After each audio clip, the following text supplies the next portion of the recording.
In this series of videos, I'm going to introduce lighting in Cinema 4D. And to demonstrate lights, we have to have something the lights to shine on. So hit the parametric primitives and make a plane. Make the plane large. Let's make it 4,000 by 4,000. Hit the drop-down menu to make a sphere and just change the segments to 72. Grab the y-axis of the sphere and just have it sitting on top of your plane. So now we have something for our lights to shine on. Okay, not surprisingly, all the lights are found under this drop-down menu called Light. And if we hit the drop-down menu, there's some choices here. The first one, Light, is just the generic light, and it's buried at the 000 thing. It's buried in our sphere, so I have to grab the y-axis and pull it up. This is just a light that from the origin of where it's placed outward to infinity, it projects light. And it has very limited use, really, in the kind of stuff we'll be doing in Cinema 4D. One thing I will mention, if I hit the render to render this, the lights cancel out the default Guru shading and everything else. Okay, so once you add one light, you're going to have to add bunches and other lights to like illuminate your scene. But anyway, this the generic light, this guy, not used that much, so I'm just gonna delete it. Hit the drop down menu for the lights, and let's choose spotlight so we can like look at different parameters of this light. So it comes in at 000 and it points into the Z direction. Going to grab the z-axis and pull it out this way. Grab the y-axis, and so it's shining on my cube, or cube. No, it's not a cube; it's a sphere. Give it a quick render, and you can see there's no shadows. That's because we have to enable shadows, and there's some other stuff I want to talk about here with the spotlight. First of all, when I enable the light, I can adjust the cone of the light here, in the viewport, or I can come into the details tab and I can adjust the outer angle of it. I can put in any value I want there.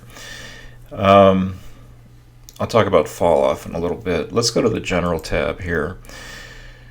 So for the lights, for all of them, you can they come in at 100% intensity. You can always decrease that, and typically it will. The type is what's really cool about c4d. Any light you bring in, you can hit the drop down menu. You can change it to any other type of light, which I'll get to in a minute, but let's keep it at spotlight for now. Shadow is, we have to enable shadows, so let's hit the drop down menu next to shadow. Shadow map soft is like an emulation of realistic shadows, so let's hit that and render this, and you can see there's a shadow there. Hitting the drop down menu again, ray traced hard, as you can guess by the name, gives us a very hard shadow. What's nice about this is it doesn't take up that much processing power or RAM whenever you render this, but it doesn't look, it has its uses, for dramatic lighting, but you'll probably rarely use it. Hitting the drop down menu next to shadow, the best one, the most realistic, is area. So let's choose area light, hit the render this, and you can see it's pretty good. Again, when you render and this area shadow, it's gonna like take longer and take up more processing time. Let's talk about fall off though. When I go back into the details tab, there's this parameter called fall off, and it defaults to none, which means that the light starts at the origin and it goes on forever and ever. So that's not very realistic. So let me demo this by kind of like moving this around. I'm going to move the spotlight away from my object here, and I'm still at the fall off is at none, and let me render this. I kept the shadow enabled, so that's what I got. Okay, so if let me go out even further here. Okay, so that's what I have with no fall off.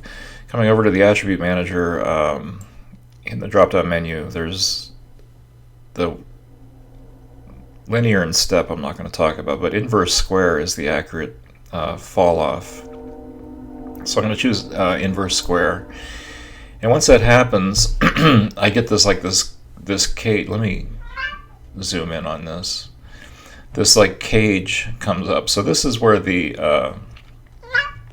fall off is controlled. So let me go back out here and hit the render this. My cat's very excited.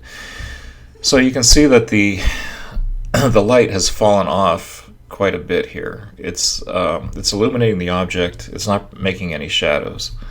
So, and now my cat's walking across my keyboard. Okay, very good. The cat runs the household, in case you guys haven't figured that out by now. All right, so anyway, check this out. Okay, so here's where this what I call this cage, I don't know if c4d calls it that, of this fall off is here, and when I render it, that's what I get.